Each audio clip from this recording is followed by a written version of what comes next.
Bismillahirrahmanirrahim. It's our lecture number 13 of Surveying 2 theory course. So, uh, as in previous lecture, we have discussed about the tunnel surveying, or we have discussed about the tunneling. So, we will have a quick revision so that the lecture may also be recorded. Actually, we are performing survey either on the surface of the earth, that is called the surface survey, or that is called the ground survey. And one, we have the survey which we are performing under the ground surface, specifically, for example, for the construction of tunnels. Yeah, if we are transferring the alignments of tunnels underground, then it is called the underground survey. So in underground survey, we are performing the survey operation beneath the surface of the earth. For example, for the construction of tunnels, या अगर कोई exploration work है, ठीक है, या for the construction of any passageways and mines. Okay, so जो major application है underground survey का, that is the construction of tunnels. या कोई भी अंडरग्राउंड यूटिलिटीज अगर आप कंस्ट्रक्ट करना चाहते हैं, if you are interested to do survey for that will be called the underground survey. So tunnel survey जो है ये अंडरग्राउंड सर्वे में आ रहा है, ठीक है. So also, as we have discussed or introduced the tunnels and the surface alignment, and in this lecture we will specifically discuss the setting out from ends and then transferring the alignment underground. ठीक है, कि first जो है हम tunnel का जो alignment होता है वो ऑन द सरफेस ऑफ अर्थ हम इस्टेब्लिश करते हैं, और फिर उससे पॉइंट बाय पॉइंट जो है हमने अंडरग्राउंड ट्रांसफर करना होता है. सो मेन पर्पस जो है सर्वेयर का या टनल सर्वेइंग का वो ये है कि सबसे पहले सरफेस पे अलाइनमेंट को सेट आउट कर लें, फिर या ईंट से या शॉफ्ट के जरिए जो है हम सरफेस से अलाइनमेंट जो है टनल का वो अंडरग्राउंड ट्रांसफर करते हैं, ठीक है.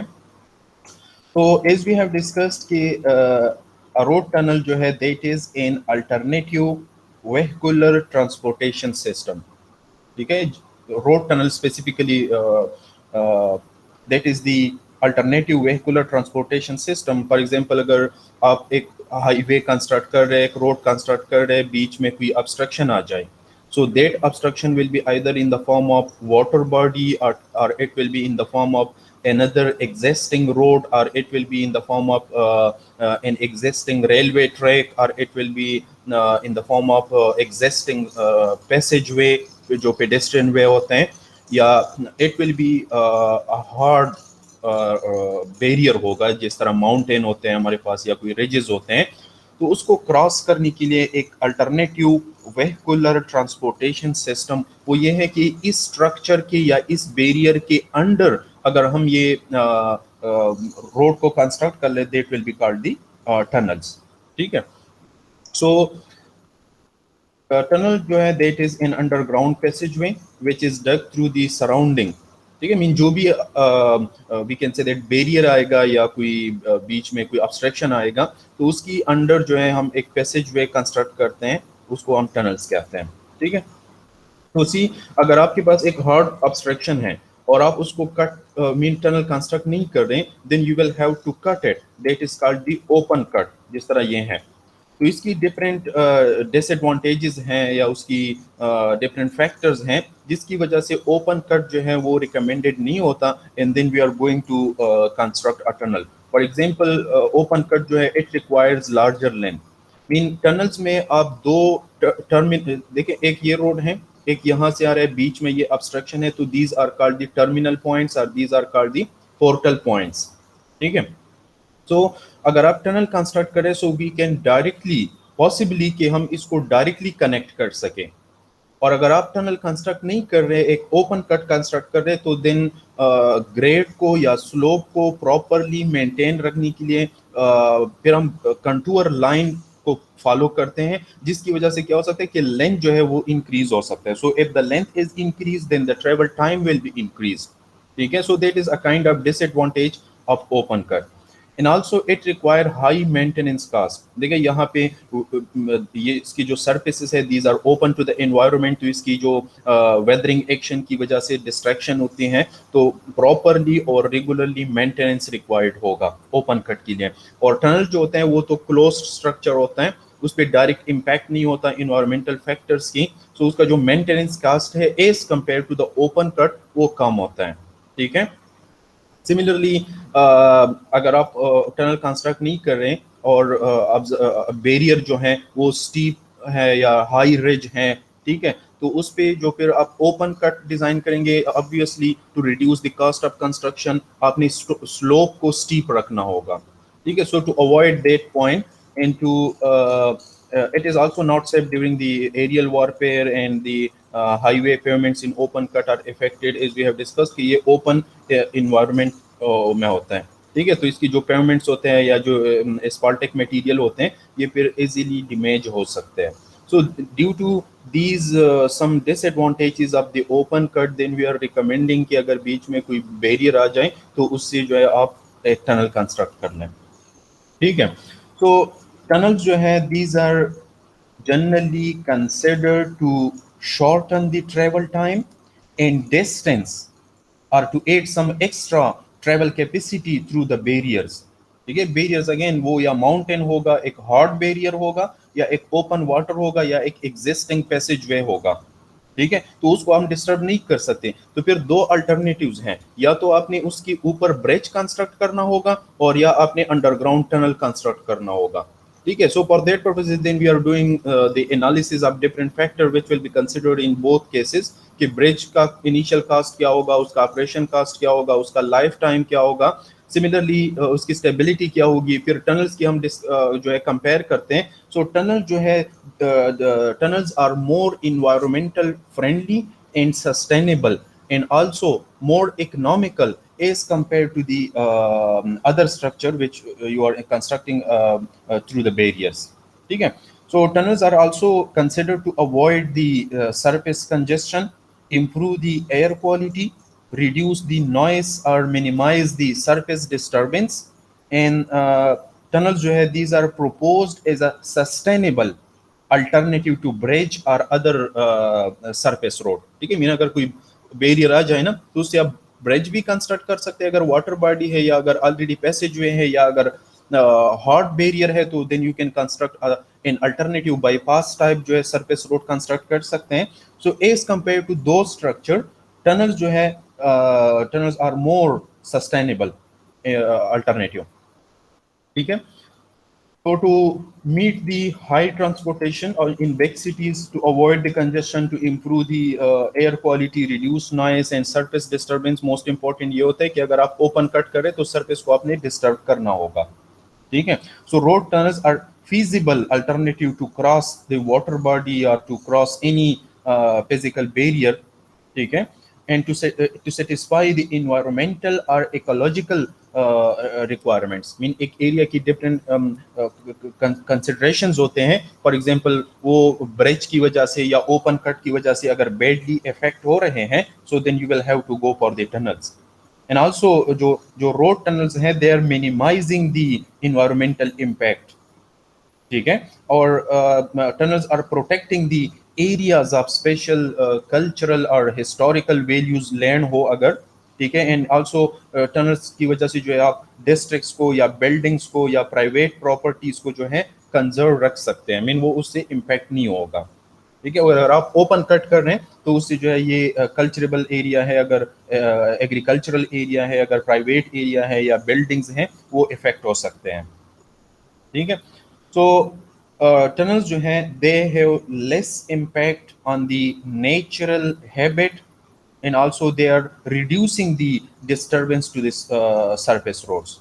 ठीक है. So road tunnels are more environmental friendly than other surface facilities. Mean कोई अगर और स्ट्रक्चर अगर आप कंस्ट्रक्ट करना चाहते हैं तो as compared to any other structure, tunnels जो है they are more environmental friendly. ठीक है. So then we have different advantages, like for example if the hot barrier have height greater than 18 meter or 20 meter, फिर tunnel जो है वो economical होते हैं in term of cost per year, ठीक है, बिकॉज जो मोस्टली जो ब्रिजेस होते हैं उसका लाइफ टाइम मैक्सिममली 50 ईयर्स तक होते हैं। अगर आप टनल कंस्ट्रक्ट कर ले तो उसका लाइफ टाइम 100 ईयर्स तक होता है, और आजकल जो मॉडर्न टेक्नोलॉजी से कंस्ट्रक्ट की जाए तो टनल्स की लाइफ टाइम जो है वो 150 ईयर्स तक हो सकता है। हाँ, ये एक डिसएडवांटेज है कि टनल का जो इनिशियल कास्ट है वो ज्यादा है, लेकिन इसका फिर operation and maintenance cost as compare to the other facilities वो लेस है। सो ओवरऑल जो उसका कास्ट इम्पैक्ट आता है पर ईयर वो कम होता है, ठीक है। So if the cutting is greater than 18 metre और 20 metre, the tunnel will be economical.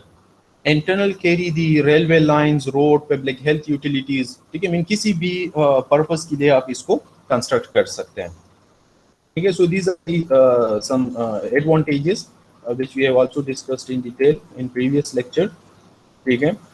And कुछ डिसएडवांटेजेस भी हैं। फॉर एग्जांपल इसका इनिशियल इन्वेस्टमेंट जो है टनल के ऊपर वो ज्यादा होता है as compare to the open cut, और इसका जो कंस्ट्रक्शन टाइम होता है as compare to the open cut और अदर फैसिलिटीज वो ज्यादा होता है, ठीक है। लेकिन आपने जो है लॉन्ग टर्म ऑब्जेक्टिव पे फोकस करना होता है, लॉन्ग टर्म इकोनॉमिकल बेनिफिट पे फोकस करना होता है, ठीक है। And also tunnels required the specialised person and the sophisticated equipment, mean उसके लिए स्पेशल इक्विपमेंट या स्पेशल पर्सन्स रिक्वायर्ड होते हैं, स्किल लेबर्स रिक्वायर्ड होते हैं और स्ट्रिक्ट सुपरविजन रिक्वायर्ड होते हैं, बिकॉज इसमें सेफ्टी जो है that is the most important factor which will be considered during the construction of tunnels, ठीक है। So whenever you have decided to construct a tunnel across a barrier, तो उसके बाद जो है इंजीनियरिंग काम स्टार्ट हो जाता है कि कौन से मेथड से हम इसको कंस्ट्रक्ट करेंगे, इसका शेप क्या होगा, ठीक है, उसका क्रॉस सेक्शन क्या होगा, कौन से मेथड या कौन से इक्विपमेंट उसमें यूज होंगे। तो उसकी बेस पे जो है हमारे पास 3 मेन शेप्स आ जाते हैं टनल्स के, एंड ये जो शेप्स है these are based on the method which is used for the construction of tunnels, ठीक है। so there are 3 main shapes of high waist tunnels, circular होते हैं, rectangular होते हैं या horse shoes होते हैं। for example circular tunnels जो हैं these are constructed by using the tunnel boring machine, ठीक है, मीन TBM के जरिए अगर आप टनल कंस्ट्रक्ट कर लें तो उसका जो क्रॉस सेक्शन होगा वो सर्कुलर शेप का होगा, इस तरह आ जाएगा, ठीक है। So based on the method of construction, if that is constructed by TBM or by drill and blast in rocks, ठीक है, और फिर उसका जो क्रॉस सेक्शन है वो सर्कुलर बनाया जाए, so then it will be circular tunnel, ठीक है। फिर जो रेक्टेंगुलर शेप जो है टनल का that is mean constructed by cut and cover method, कि अगर शेलो डेप्थ है, शेलो बैरियर है या एक वाटर बॉडी है, उसको पहले आप उसकी कटिंग कर लें, मीन एक ट्रेंच बनाएं और फिर वहाँ पे जो है कंक्रीट से रेक्टेंगुलर शेप का एक टनल कंस्ट्रक्ट किया जाए, so that will be called the rectangular tunnel. So it is constructed bye cut and cover method. Similarly horse shoe tunnels जो हैं these are constructed by using the drill and blast method normally, and sequential excavation method इसके लिए use होता है, ठीक है। बाकी हम डिटेल से इसको डिस्कस नहीं कर रहे, लेकिन जस्ट टू द पॉइंट जो आप अंडरस्टैंड कर लें। जी जी जी सर, ये लेक्चर तो हमने पिछले हफ्ते पढ़ा था ना सर? हाँ, थोड़ा सा उसकी क्विक रिवीजन करते हैं, ठीक है।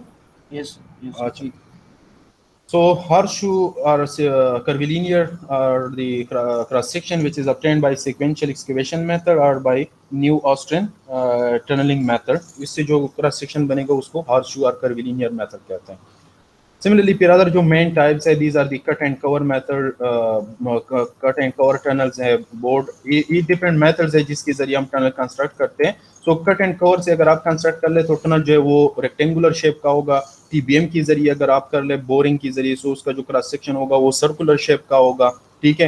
हार्ड रॉक्स में अगर ब्लास्टिंग के जरिए आप कंस्ट्रक्ट कर ले, सो उसका जो शेप है वो हॉर्स शू टाइप का होगा। So selection of tunnel जो है these are the is an iterative process which will be considered based on different factor. For example, depth of tunnel कितना होगा, number of lanes उसमें कितने होंगे, ठीक है, available construction methodology क्या है, तो उसकी बेस पे आप मेथड सेलेक्ट कर सकते हैं और उसकी बेस पे जो है आपके पास शेप ऑफ टनल बन जाएगा। सो कट एंड कवर जो है that is mean built by excavating a trench, ठीक है, और फिर जो है वहाँ पे कंक्रीट का स्ट्रक्चर कंस्ट्रक्ट करते हैं, अगेन फिर आपने उसको कवर करना होगा। So that is called the cut and cover method. Bored method जो है, bored are mine tunnels, these are constructed by TBM methods, ठीक है, टनल बोरिंग मशीन के जरिए करते हैं। रॉक्स टनल जो होते हैं ये हार्ड रॉक्स में कंस्ट्रक्ट करते हैं बाय ब्लास्टिंग, ठीक है, ड्रिलिंग एंड ब्लास्टिंग। फिर अगर रॉक सॉफ्ट हो तो उसमें जो टनल्स बनते हैं that are called the soft ground tunnel. Similarly अगर बैरियर जो है एक वाटर बॉडी हो तो उसकी अंडर जो है एक प्री फेब्रिकेटेड या ऑलरेडी कंस्ट्रक्टेड इस तरह कंक्रीट के स्ट्रक्चर्स होते हैं। सो जस्ट एक ट्रेंच बनाए और वहां पे ये इंस्टॉल कर लें, so that is called the immerse tunnel. Similarly एक जैक बॉक्स टनल है, these are prefabricated box structure, ठीक है, which is placed horizontally through the soil by using methods to reduce the surface friction। Mean इसका जो construction होता है, structural construction जो होते हैं, ये अंडर हेवी पैसेज वे जो है कंस्ट्रक्ट करते हैं। फॉर एग्जांपल अगर यहाँ पे एक रेलवे ट्रैक है तो रेलवे ट्रैक पे हेवी लोड्स जो है वो पास होते हैं, तो इस तरह स्ट्रक्चर कंस्ट्रक्ट करना होता है कि ये जो फ्रैक्शनल लोड्स है या ये इम्पैक्ट लोड्स जो आ जाते हैं या ये वाइब्रेटरी लोड्स जो आ जाते हैं इसको प्रॉपरली ओवरकम कर सके। सो उसके लिए ये जैक बॉक्स टनल्स कंस्ट्रक्ट करते हैं। सो सिलेक्शन ऑफ टनल जो है these are depend on the geometrical configuration, the ground condition, the type of crossing and environmental requirement, ठीक है, उसकी बेस पे जो है आपने सेलेक्ट करना होगा। और size and type of vehicle जो है दैट इज मोस्ट इंपॉर्टेंट, कि आप जो टनल कंस्ट्रक्ट कर रहे हैं वो किस रोड पे आप कंस्ट्रक्ट कर रहे हैं, इंटर कंट्री है या इंटर प्रोविंशियल है या इंटर डिस्ट्रिक्ट है या लोकल रोड है, तो उस हिसाब से you can get the idea कि इस पे size and type of vehicles क्या होंगे। So then the size of tunnel will be defined based on the size and type of vehicle which will be using that specific road या that specific tunnels, ठीक है। तो most important जो काम होते हैं बीइंग एन इंजीनियर, वो considerations होते हैं that which factor will be considered during the designing of tunnels। so planning जो है रोड टनल का that require multidisciplinary involvement and assessment and that should generally be adopted, ठीक है। कुछ standards होते हैं ना, सो मोस्ट इम्पोर्टेंटली इंटरनेशनली दो टाइप्स के स्टैंडर्ड यूज होते हैं, एक है इंटरनेशनल टनल एसोसिएशन और एक है आश्तो के।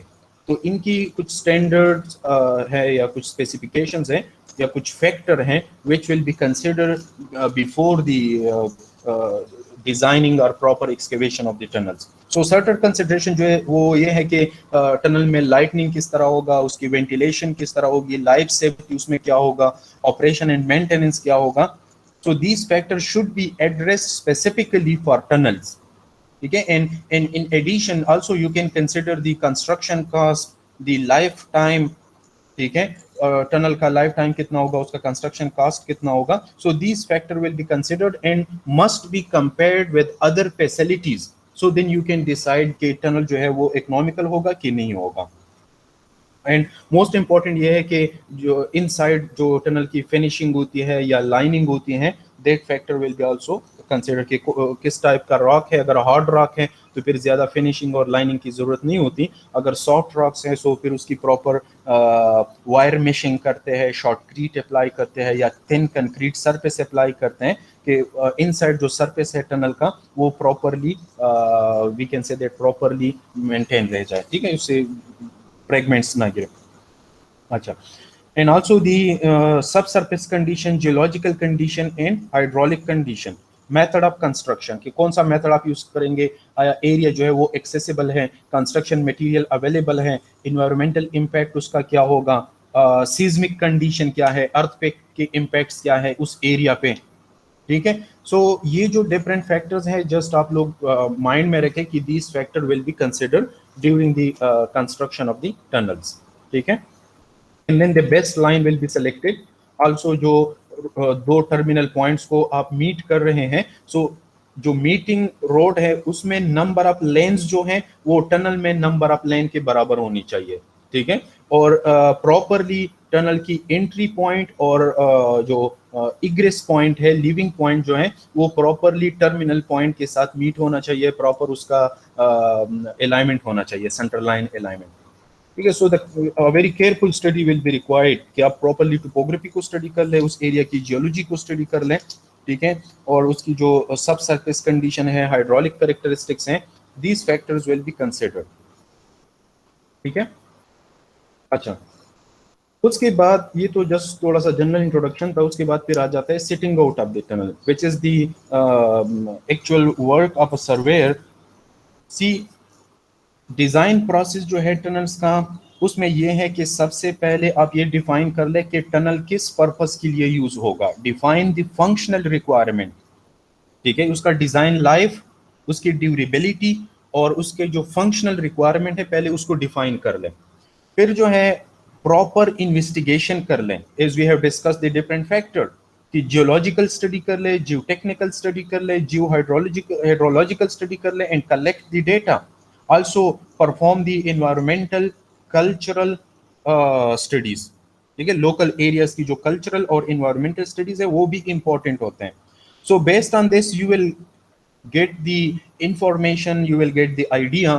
फिर क्या करते हैं कि प्रैक्टिकली उस एरिया से जो है डेटा कलेक्ट कर ले, मीन सर्वे डेटा कलेक्ट कर ले, and prepare the topographic map and the contour map.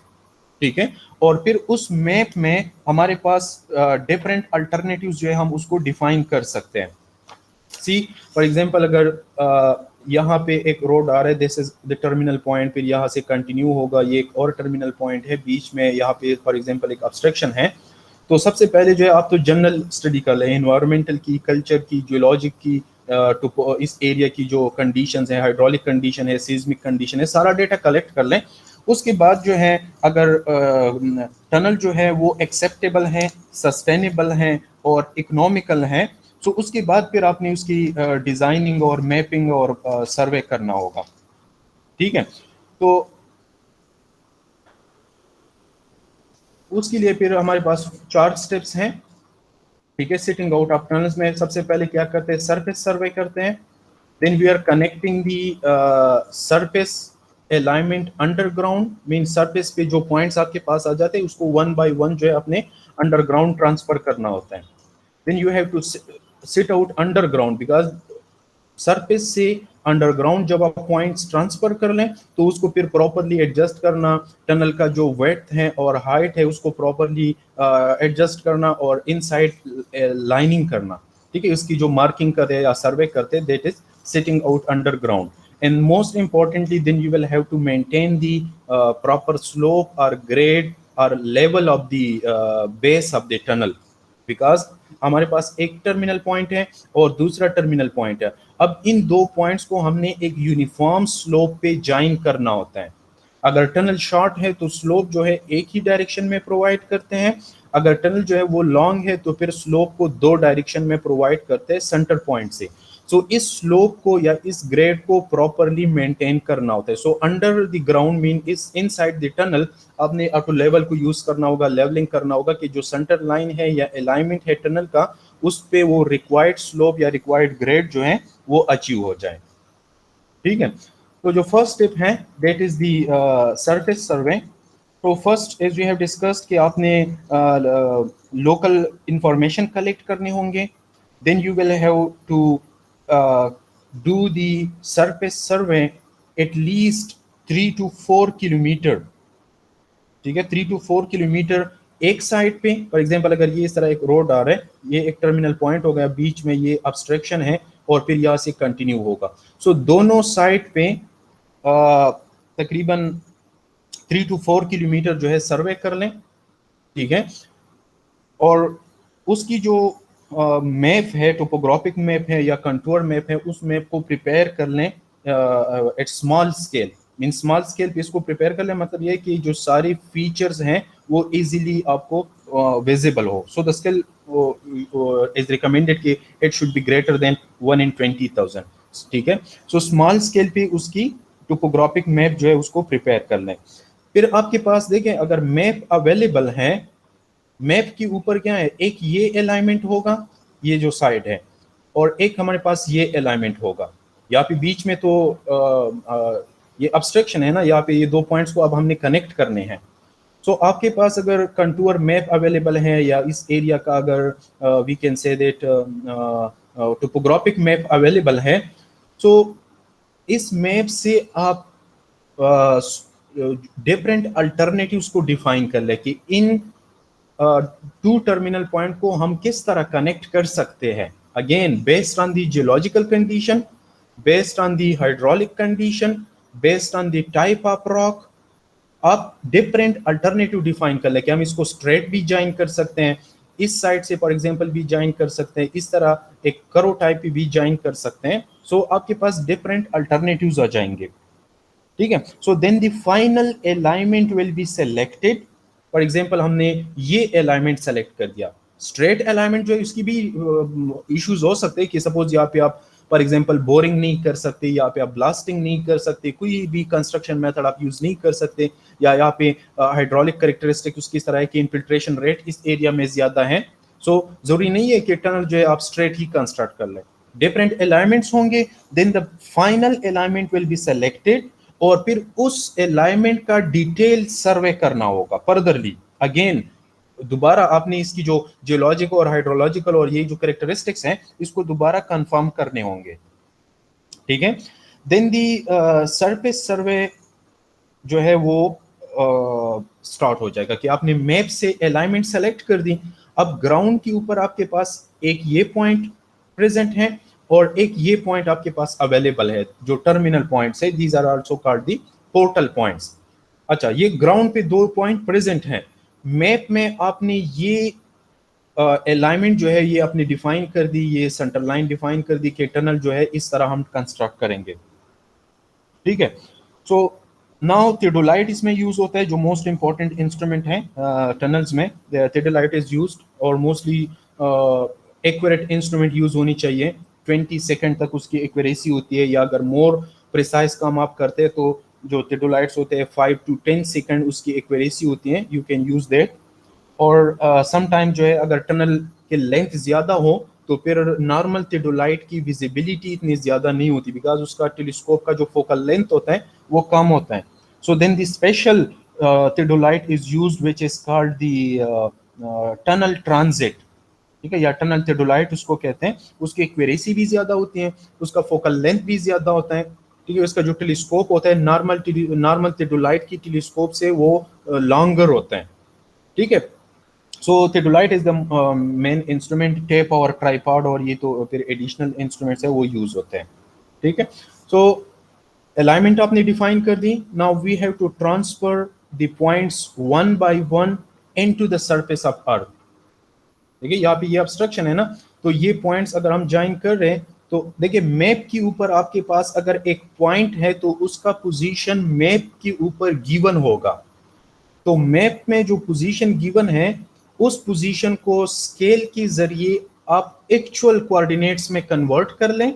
अब उन कोऑर्डिनेट्स को हमने यहाँ पे प्लॉट करने हैं on the surface of the earth, that is called the surface alignment, ठीक है। सो सरफेस अलाइनमेंट जो है अगेन दो इशू दो टाइप्स दो मेथड से टनल्स को कंस्ट्रक्ट करते हैं। अगर आपके पास जो है बैरियर का लेंथ कम हो, ठीक है, बैरियर का लेंथ कम हो तो फिर ये जो दो टर्मिनल पॉइंट्स है, दो एंड्स पॉइंट है या पोर्टल पॉइंट्स हैं, इन पॉइंट से फिर कंस्ट्रक्शन स्टार्ट होता है, इन पॉइंट से फिर एक्सकेवेशन स्टार्ट होता है टनल की जो प्रैक्टिकल कंस्ट्रक्शन है। So tunnels are always driven from each end if they are short. But अगर टनल का जो लेंथ है वो ज्यादा हो तो फिर बीच में यहाँ पे ड्रिलिंग करते हैं, ठीक है, which are called the shafts. I mean these are called the intermediate shafts. So यहाँ पे अगर आप ड्रिलिंग कर ले so you will get other two passes, ठीक है। तो 4 पेसेस से फिर कंस्ट्रक्शन स्टार्ट होगा और अगर लेंथ बहुत ज्यादा है तो आप 2 या 3 शॉप्स भी कंस्ट्रक्ट कर सकते हैं, आपके पास 2 और कंस्ट्रक्शन फेसेस जो है वो आ जाएंगे, ठीक है। सो नाउ इंपॉर्टेंट पॉइंट ये है, so it is necessary to set out the centre line of the tunnel very accurately because जो शॉफ्ट आप कंस्ट्रक्ट करेंगे वो शॉफ्ट आप इस तरह वर्टिकली कंस्ट्रक्ट कर ले कि ये एग्जैक्टली टनल के अलाइनमेंट पे आ जाए, बिकॉज फिर वहां से दोनों सरफेस पे आप जो है वो कंस्ट्रक्शन करेंगे, एक्सकेवेशन करेंगे। सो अलाइनमेंट ऑफ द टनल जो है on the surface of earth that is most important. ठीक है। अच्छा, एक ये भी होता है कि अक्सर जो बैरियर होता है या ऑब्स्ट्रक्शन होता है वो कंप्लीटली एक्सेसिबल नहीं होता, मीन उसके टॉप पे आप नहीं जा सकते। तो फिर अगर ये एक टर्मिनल पॉइंट है और एक टर्मिनल पॉइंट ये है, सपोज यहाँ पे आप एक शॉफ्ट कंस्ट्रक्ट करेंगे और यहाँ पे एक शॉफ्ट कंस्ट्रक्ट करेंगे। So if the whole center line cannot be marked on the surface of Earth, then at least the center line will be marked from one terminal point to the shaft and another terminal point to this shaft, ताकि आप जो shaft से shaft construct करेंगे और वहां से फिर जो है टनल का कंस्ट्रक्शन होगा, तो उसके लिए exact alignment on the surface of अर्थ जो है ये इस्टेब्लिश करना होगा। ठीक है। और अगेन इसके लिए मोस्ट रिफाइंड इंस्ट्रूमेंट यूज होते हैं, मोस्ट रिफाइंड मेथड इसके लिए यूज होते हैं।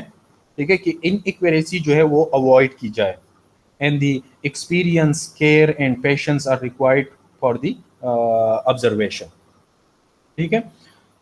तो जनरली प्रीवियस क्लास में भी डिस्कस किया था, क्विकली इसको जनरली कर देते हैं। देखिए, अब आपके पास जो है मैप में एक टर्मिनल पॉइंट है, दूसरा टर्मिनल पॉइंट है, और अलाइनमेंट आपने डिफाइन किया हुआ है कि टनल हम इस तरह कंस्ट्रक्ट करेंगे। अब मैप अगर आपके पास गिवन है, so that map will be prepared with the help of some reference points. Mean ये मैप जो आप प्रिपेयर करेंगे, इसके लिए जो डेटा आप कलेक्ट करेंगे फील्ड से, वो किस तरह करेंगे? ऑलरेडी आपके पास कंट्रोल पॉइंट्स अवेलेबल होंगे, जो हॉरिजॉन्टल कंट्रोल और वर्टिकल कंट्रोल पॉइंट्स हैं, उनकी बेस पे आप डेटा कलेक्ट करते हैं और फिर उनकी बेस पे जो है आप मैप प्रिपेयर करते हैं। सो आपके पास ये जो अलाइनमेंट है टनल का, उसका जो हर एक पॉइंट है उसका पोजीशन मैप से आप ले सकते हैं, because the map is prepared with some reference points. So अगर यहाँ इसके ऊपर आप एक पॉइंट ले लें कि सपोज ये हमारे पास ए पॉइंट है, तो मैप से उसकी कोऑर्डिनेट ले लें, उन कोऑर्डिनेट को स्केल के जरिए एक्चुअल कोऑर्डिनेट में कन्वर्ट कर लें। ठीक है। अब देखिए, इन दो कोऑर्डिनेट्स की बेस पे आपने इस तरह पॉइंट फाइंड करना है on the surface of earth. तो एक आपके पास टर्मिनल पॉइंट है, there must be some reference point, control points होंगे।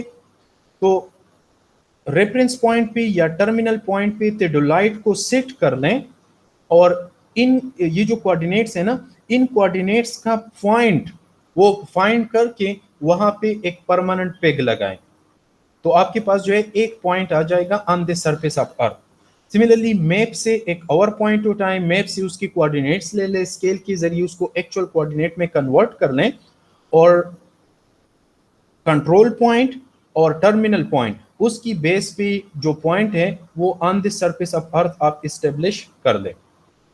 ठीक है। तो इस तरह जो नंबर ऑफ पॉइंट्स आप इस्टेब्लिश करेंगे, ये जो मैप में ये अलाइनमेंट है, डिफरेंट पॉइंट्स ले लें, उनकी कोऑर्डिनेट्स फाइंड करके टेडोलाइट के जरिए उसको ऑन द सरफेस ऑफ अर्थ जो है इस्टेब्लिश कर लें। सो सेंटर लाइन जो है टनल का या अलाइनमेंट जो है टनल का, वो on the surface of the earth define हो जाएगा। ठीक है।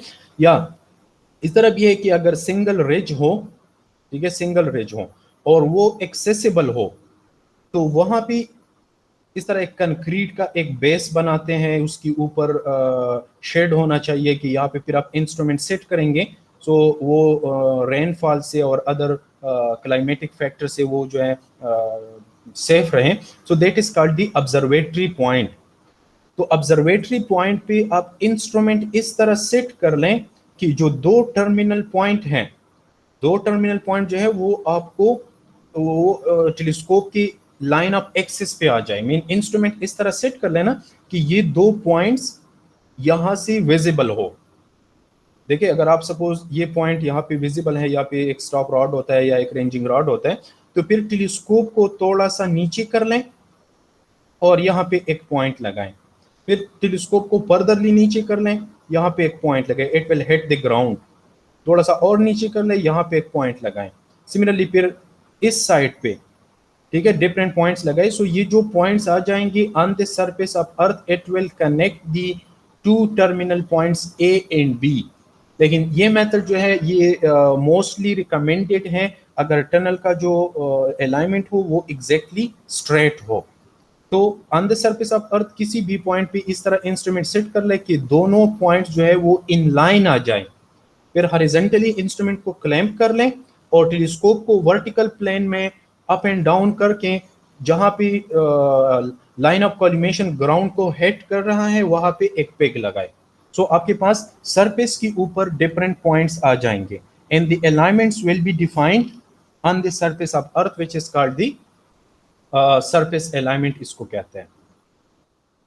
ठीक है, अच्छा, इसके बाद जो फिर स्टेप है that is called the setting out from the ends. देखिए, अब सरफेस के ऊपर आपने पॉइंट्स डिफाइन कर दिए कि ये एक टर्मिनल पॉइंट था, यहाँ पे एक टर्मिनल पॉइंट था, ठीक है, बीच में ये अब्स्ट्रैक्शन है।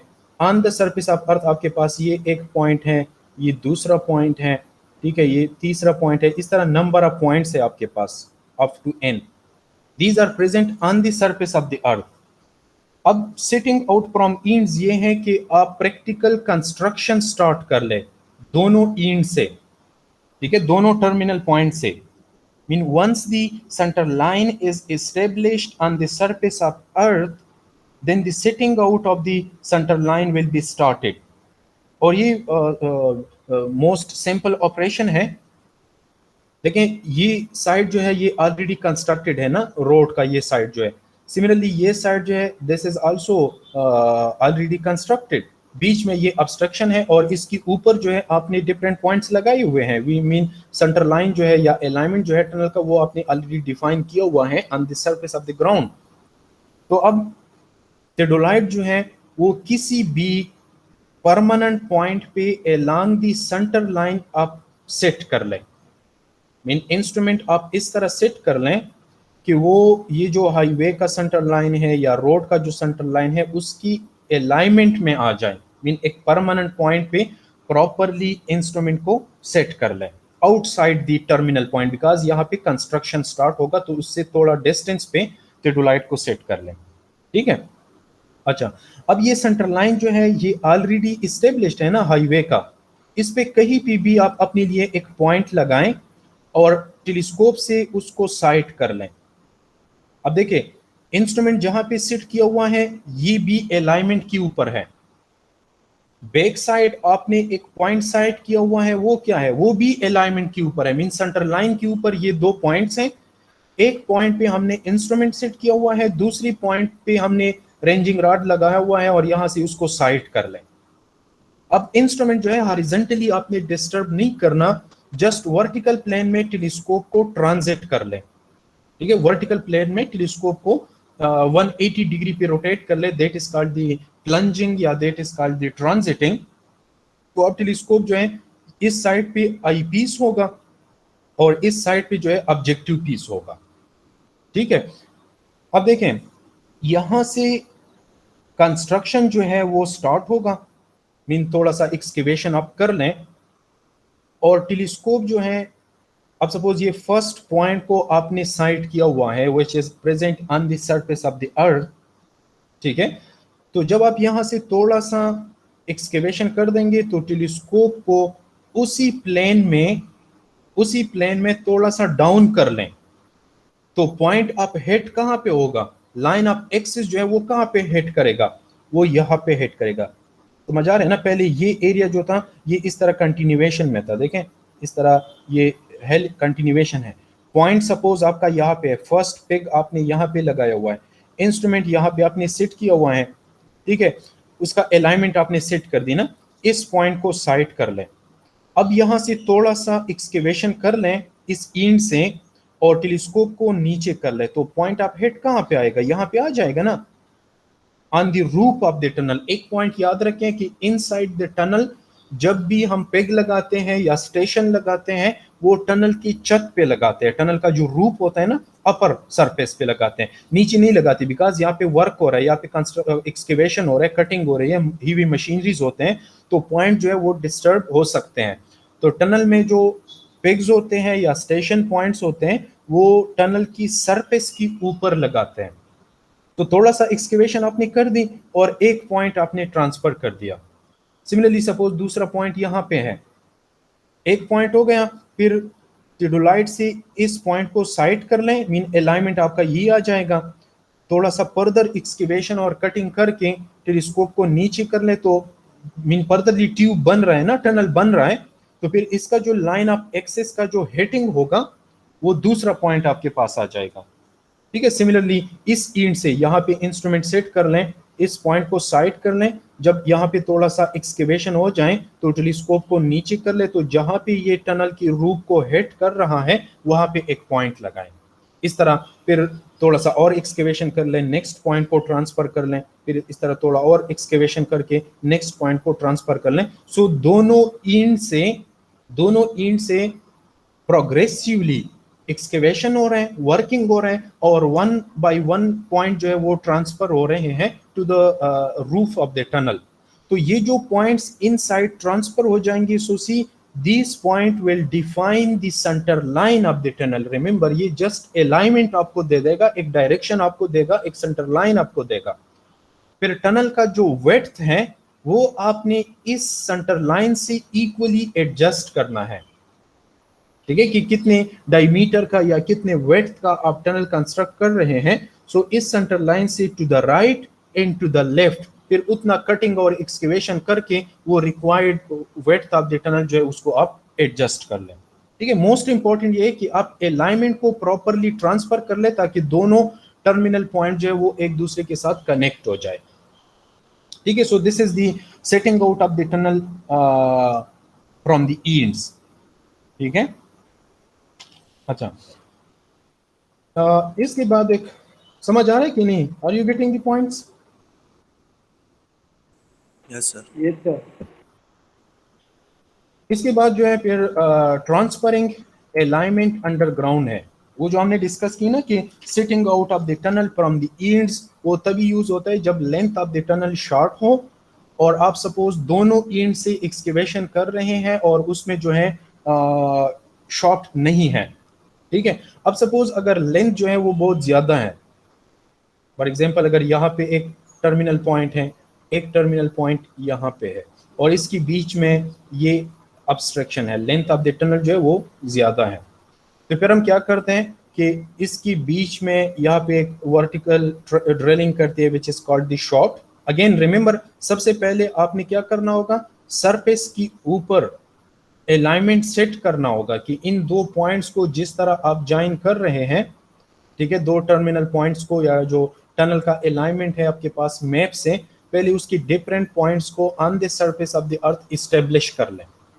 फिर किसी भी एक पॉइंट से एक वर्टिकल शॉफ्ट कंस्ट्रक्ट कर ले, सपोज यहाँ पे भी वर्टिकल शॉफ्ट कंस्ट्रक्ट कर ले। वर्टिकल शॉफ्ट क्यों कंस्ट्रक्ट करते हैं? Just to increase the construction faces and then after the completion of the tunnel ये जो है फर्दरली फिर वेंटिलेशन के लिए भी यूज हो सकता है, इमरजेंसी एग्जिट के लिए भी यूज हो सकता है, लाइटनिंग के लिए भी यूज हो सकता है, वो तो फिर इसकी सेकेंडरी ऑब्जेक्टिव है। लेकिन प्राइमरी ऑब्जेक्टिव ये है शॉफ्ट का, to increase the faces of construction.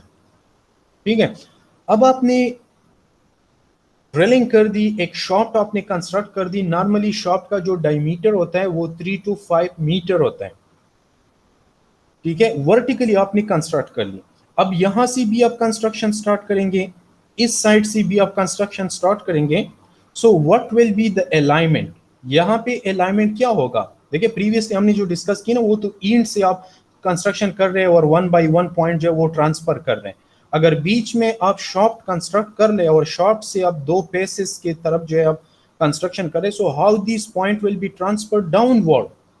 So this is called the transformation of alignment underground through shafts.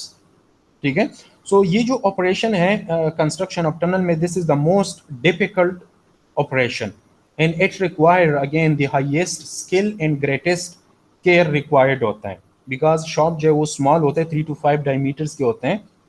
ठीक है, और फिर उससे हमने दोनों फेसेस पे कंस्ट्रक्शन करना है to maintain the proper alignment you will have to transfer the alignment from the ground surface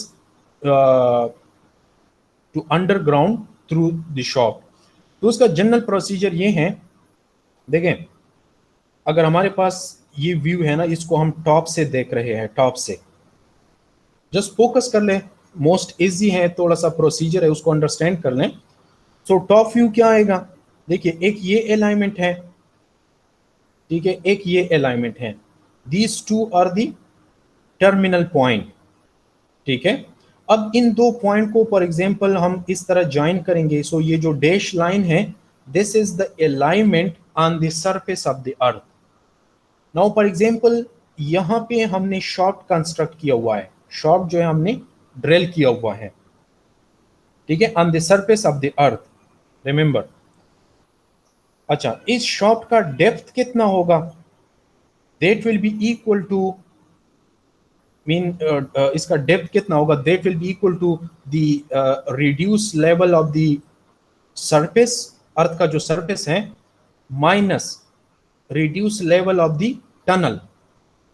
जो टनल हम कंस्ट्रक्ट करेंगे ना, उसकी बेस का एलिवेशन क्या होगा, और ग्राउंड सरफेस के ऊपर जहां पे हमने जहां से हमने शॉर्ट कंस्ट्रक्ट किया हुआ है उसका एलिवेशन क्या है, ठीक है। तो इन दोनों का जो डिफरेंस है, that will be the depth of the short. तो ये सम टाइम 100 ऑफ मीटर्स होते हैं, किलोमीटर्स तक भी हो सकते हैं अगर डेप्थ बहुत ज्यादा हो, ठीक है। तो अब ये पॉइंट जो है, ये हमारे पास अर्थ सरफेस के ऊपर है। तो अगर हम शॉर्ट कंस्ट्रक्ट करके यहाँ पे एक्सकेवेशन कर लें, तो ये पॉइंट यहाँ पे हम कैसे लगाएंगे, ठीक है। सिमिलरली अगर शॉर्ट की इस साइड पे हम कंस्ट्रक्शन कर लें या एक्सकेवेशन कर लें, तो ये पॉइंट यहाँ पे हम कैसे लगाएंगे। So this is the procedure that how you will transfer the alignment underground.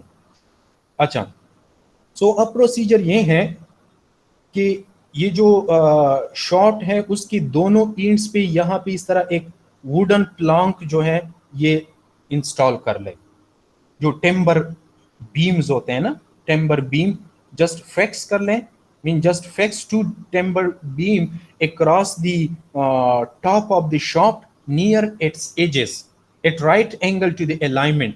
देखिए ये अलाइनमेंट है ना on the surface of earth, इसको 90 डिग्री पे दो वुडन बीम जो है इसको फिक्स कर लें, दो वुडन बीम इसको इसके ऊपर फिक्स कर लें, ठीक है।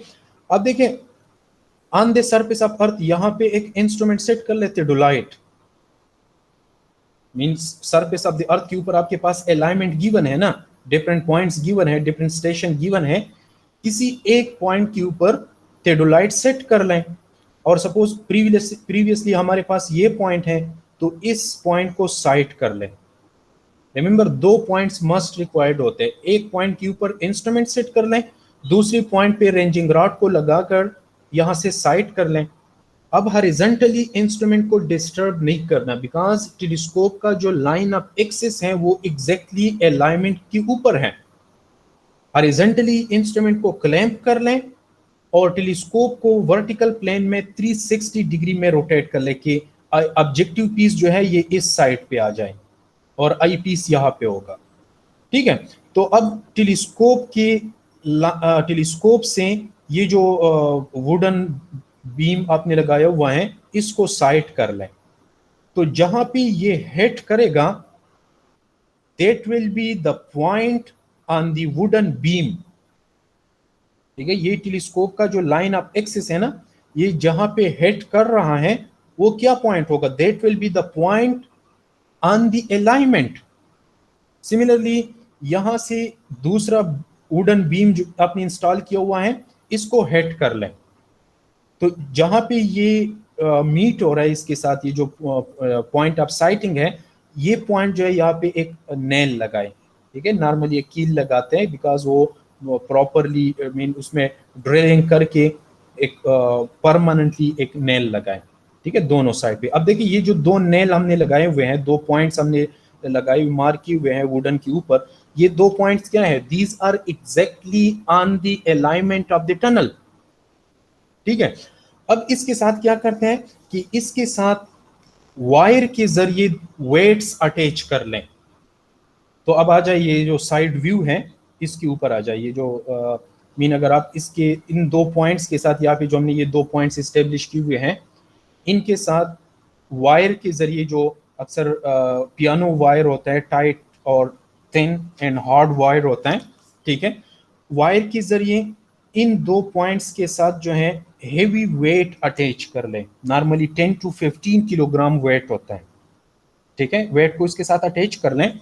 और ये जो वेट होता है ये सम हाई वेस्कस लिक्विड में होता है, ताकि ये वेट जो है ये डिस्टर्ब ना हो। अक्सर अगर आप इस तरह फ्रीली वेट सस्पेंड करते हैं ना, तो वो स्टैटिक नहीं होता, ठीक है, वो स्टैटिक नहीं, तो इस तरह मूव होता है ना, टू एंड फ्रू मूवमेंट वो करते हैं। तो उसको स्टैटिक रखने के लिए इस तरह एक बाल्टी टाइप में हाई विस्कस लिक्विड लेके, ये जो वायर आपने सस्पेंड किया हुआ है उसके साथ वेट जो अटैच है, वो वेट वो हाई विस्कस फ्लूइड में रखें ताकि ये स्टैटिक में रहे।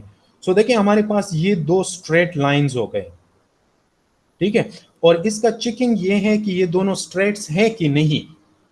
On the surface in 2 points के दरमियान ये डिस्टेंस मेजर कर लें, और नीचे अंडरग्राउंड इन 2 लाइंस के दरमियान ये डिस्टेंस मेजर कर लें। अगर ये सेम हो, so it means that both the wires are suspended vertically and properly, ठीक है।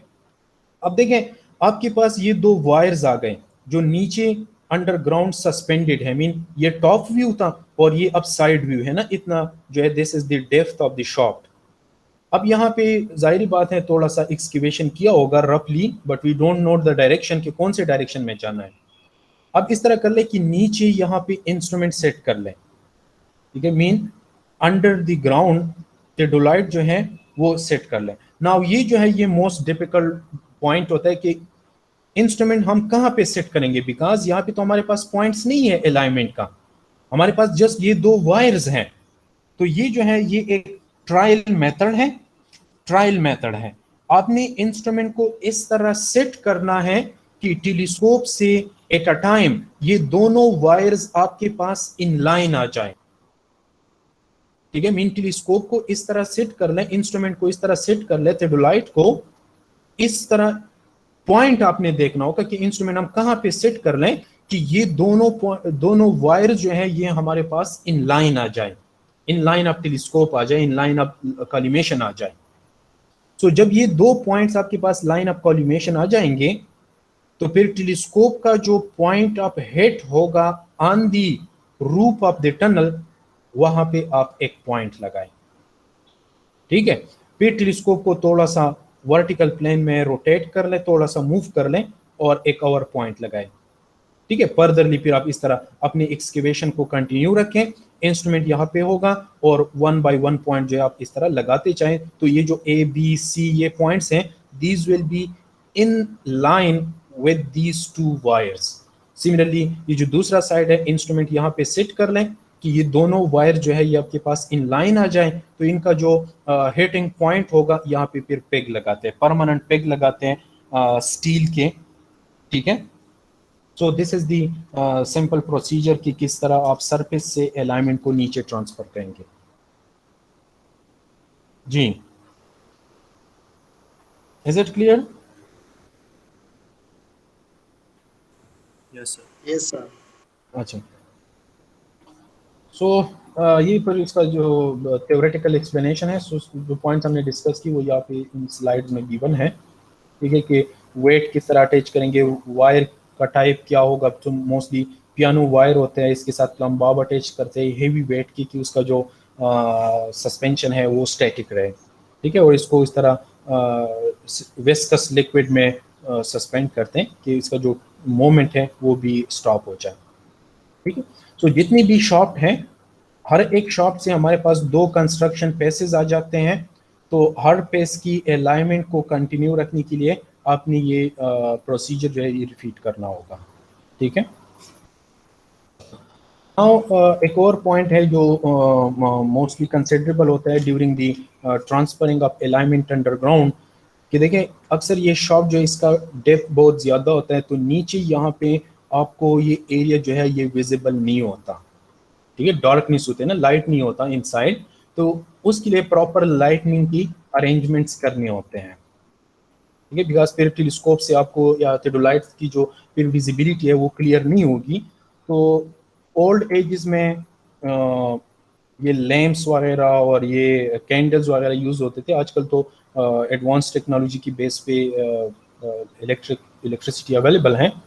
तो 4 टाइप्स होते हैं मोस्टली। ओल्ड एजेस में क्या होते थे कि सपोज जिस पॉइंट को आप साइट कर रहे हैं वो सपोज टेलीस्कोप से विजिबल नहीं है, तो वहां पे एक आइल्ड पेपर रखते थे, ठीक है, जो इल्यूमिनेटेड होते थे, तो वहां से जो है पॉइंट फिर विजिबल होता था। या इस तरह कैंडल्स टाइप फिक्स करते थे, ठीक है, इनसाइड द टनल्स। या इस तरह लैंप टाइप होती थी जो ओल्ड एजेस में थे, ठीक है। और प्लमेट लैंप होते हैं जो सस्पेंडेड लैंप होते हैं। आजकल तो है वो इजी है, लेकिन पॉइंट ये है यहाँ पे, कंसिडरेबल पॉइंट ये है कि जब भी आप अंडरग्राउंड अलाइनमेंट ट्रांसफर कर रहे हैं, so you must have to do some arrangement for the visibility या for the sighting, mean lighting का करना होगा, बिकॉज इनसाइड द टनल फिर आप जो विजिबिलिटी है वो जीरो होते हैं, ठीक है। अच्छा, लास्ट वन जो है इसका, it is the levelling. See this was the terminal point, एक टर्मिनल पॉइंट यहाँ पे था। This was the obstruction. Surface के ऊपर हमने अलाइनमेंट डिफाइन कर दी, शॉप भी हमने कंस्ट्रक्ट कर दी, शॉप के जरिए जो है अंडरग्राउंड हमने अलाइनमेंट भी ट्रांसफर कर दिया। अब देखिए एक रफ टनल फॉर एग्जांपल हमारे पास बन गया। Rough tunnel mean just centre line बन गया कि ये एक पॉइंट है, ये एक पॉइंट है, मीन अलाइनमेंट डिफाइन हो गया, 2 पॉइंट जो है वो कनेक्ट हो गए। अब नेक्स्ट स्टेप क्या है कि आपने टनल का रिक्वायर्ड विड्थ मेंटेन करना है, ठीक है, कि ये तो सेंटर लाइन हो गया ना, तो इससे राइट एंड लेफ्ट जो है वो एडजस्ट कर ले। एक तो ये है। दूसरी जो इंपॉर्टेंट पॉइंट है, जो डिजाइन स्लोप है 2 टर्मिनल पॉइंट का, कि सपोज इन 2 टर्मिनल पॉइंट्स को आप ज्वाइन कर रहे हैं ना इस तरह, तो इसका सम स्पेसिफिक स्लोप होगा। स्लोप मीन दैट कि यहाँ पे अगर एक पॉइंट है टनल के ऊपर, मीन जो रोड है ना, टनल का जो बेड है, बेस जो है, इस पॉइंट का स्लोप आपके पास कैलकुलेटेड होगा, ठीक है। ये स्लोप्स जो है या इन पॉइंट्स की जो एलिवेशन है ये हम कैलकुलेट करते हैं। इस पॉइंट का एलिवेशन क्या है, इस पॉइंट का एलिवेशन क्या है, इन दोनों के दरमियान डिस्टेंस कितना है, ठीक है। तो इससे हमारे पास क्या आ जाएगा, स्लोप आ जाएगा। Mean the elevation difference divide by horizontal distance, you will get the slope of the tunnel, ठीक है। अब सपोज अगर ये पॉइंट है हमारे पास, ये इस टर्मिनल पॉइंट से कितने डिस्टेंस पे है, x डिस्टेंस पे है, तो इसका एलिवेशन क्या होना चाहिए, समझ आ रहा है ना। मीन अगर ये पॉइंट है, इसका एलिवेशन नोन है, तो अगर इससे ये पॉइंट इतने डिस्टेंस पे है और हमने ये स्लोप मेंटेन करना है, तो इस 1 पॉइंट का एलिवेशन क्या होगा, सिमिलरली 2 पॉइंट का एलिवेशन क्या होगा, 3 पॉइंट का एलिवेशन क्या होगा। So to maintain the proper slope, आपने डिफरेंट इंटरवल पे हर एक पॉइंट की रिड्यूस लेवल को या एलिवेशन को मेंटेन करना होगा। सो उसको क्या करते, उसको किस तरह करते हैं, अगेन सिंपल ऑपरेशन है। जस्ट देखिए अब टनल तो कंस्ट्रक्ट हुआ है, ठीक है, ऑटो लेवल जो है उसको सेट कर ले किसी भी पॉइंट पे, एंड रिमेंबर टेम्पररी बेंचमार्क जो है वो मस्ट अवेलेबल होगा, बिकॉज टनल की कंस्ट्रक्शन से पहले आपने जो सरफेस सर्वे किया हुआ है तो कंट्रोल पॉइंट्स तो होंगे ना वहां पे, तो बेंचमार्क के ऊपर आप रीडिंग ले लें तो आपके पास क्या आ जाएगा, लाइन ऑफ कॉलिमेशन बन जाएगा। अब यहाँ पे हमारे पास सपोज ये 4 नंबर पॉइंट है, इसका हमने एलिवेशन हमारे पास गिवन है कि हमने इसका ये x एलिवेशन मेंटेन करना है, ठीक है। तो अब आप यहाँ पे लेवलिंग स्टॉक पकड़ें और इसका रीडिंग ले लें कि अगर इसका एलिवेशन रिक्वायर्ड एलिवेशन से ज्यादा है तो आप इस जगह को थोड़ा सा कट कर लें, अगर एलिवेशन इसका रिक्वायर्ड एलिवेशन से कम है तो इस पॉइंट को थोड़ा सा फेल कर लें, ठीक है। So that is the transformation of the levelling underground. Again देखिए फॉर एग्जांपल अगर यहाँ पे हमारे पास ये पॉइंट है, ठीक है, सपोज इसका एलिवेशन हमें रिक्वायर्ड है 102.4 मीटर या 102.4 फीट, इसका हमें एलिवेशन फॉर एग्जांपल रिक्वायर्ड है। यहाँ पे आपने इंस्ट्रूमेंट सेट किया हुआ है, फॉर एग्जांपल ये बेंचमार्क है, सपोज बेंचमार्क का जो एलिवेशन है वो 80 फीट है, ठीक है।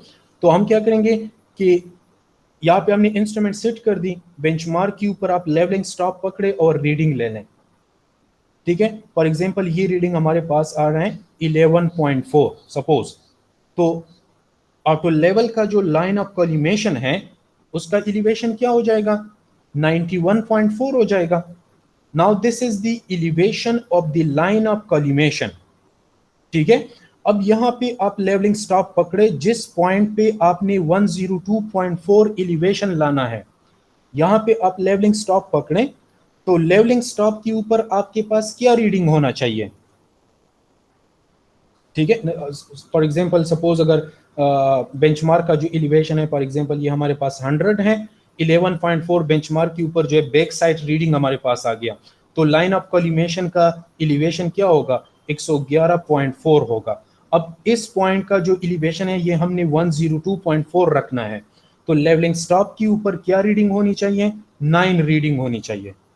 अब अगर यहाँ पे आप लेवलिंग स्टॉप पकड़े और आपके पास 9 रीडिंग आ रहा है, तो इट मींस दैट कि इस पॉइंट का एलिवेशन 102.4 है एंड दैट इज ओके। अगर सपोज आपके पास एलिवेशन 10 मीन रीडिंग 10 आ रहा है आपके पास यहाँ पे, अगर रीडिंग 10 आ रहा है तो इसका मतलब क्या है कि इस पॉइंट का एलिवेशन क्या है, दैट इज 101.4, और आपको कितना चाहिए, 102.4 चाहिए, तो 1 फीट तक आपने इस एरिया को फिल करना होगा। और अगर आपके पास फॉर एग्जांपल 7 फीट यहाँ पे रीडिंग आ रहा है, ठीक है, अगर 7 फीट रीडिंग आ रहा है तो कैलकुलेशन से इस पॉइंट का एलिवेशन क्या होगा, 104.4 होगा, और हमें 102.4 चाहिए, तो आपने 2 फीट आपने इस एरिया की कटिंग करनी होगी, ठीक है। सो सबसे पहले क्या करें, सरफेस के ऊपर अलाइनमेंट डिफाइन कर लें, अगर टनल लार्ज है तो एक शॉफ्ट कंस्ट्रक्ट कर लें, शॉर्ट से जो है सरफेस की अलाइनमेंट अंडरग्राउंड ट्रांसफर कर लें और एक्सकेवेशन कंप्लीट कर लें, ठीक है। इन प्रोग्रेसिवली डिफरेंट पॉइंट्स लगाए तो आपके पास अलाइनमेंट डिफाइन हो जाएगा टनल का। उसके बाद क्या कर ले, टनल की जो विड्थ है उसको मेंटेन रखे कि कितने, उसको एडजस्ट कर ले कि कितने विड्थ का आपने टनल कंस्ट्रक्ट करना है। सो लेफ्ट एंड राइट पे सेंटर लाइन से उतनी कटिंग कर लें, ठीक है। उसके बाद क्या होता है, लास्ट स्टेप क्या है, वो जो बेड है ना टनल का, जो बॉटम है उसका लेवल आपने मेंटेन करना होता है। तो ऑटो लेवल को किसी पॉइंट पे सेट करके बेंचमार्क पे रीडिंग ले ले तो आपके पास लाइन ऑफ कॉलिमेशन का एलिवेशन आ जाएगा। अब टनल के ऊपर जो डिफरेंट पॉइंट्स हैं, टनल के अंदर जो डिफरेंट पॉइंट्स हैं, उन पॉइंट्स का एलिवेशन आपके पास गिवन होगा कि इस पॉइंट का हमने इतना एलिवेशन रखना है, इस पॉइंट का इतना एलिवेशन रखना है, इस पॉइंट का इतना एलिवेशन रखना है। तो हर एक पॉइंट के ऊपर आप लेवलिंग स्टॉक पकड़ें और वो रिक्वायर्ड रीडिंग जो है उसको आप अचीव कर ले, या आपने कटिंग करना होगा या आपने फिलिंग करना होगा।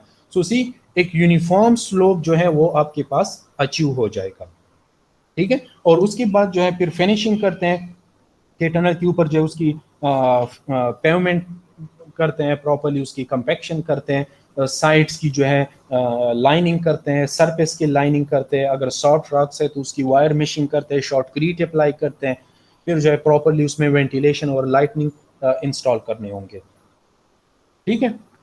सो ये थोड़ा सा प्रोसीजर था उसका टनलिंग के बारे में। Again being a surveyor mostly we are interested how you will transfer the alignment of the tunnel from the MEF into the ground surface, and how the alignment will be transferred underground through shafts, and how the elevation of the surface of the tunnel will be adjusted, ठीक है। तो ये 3 जो है ये important points है उसमें tunnel सर्वे में, ठीक है।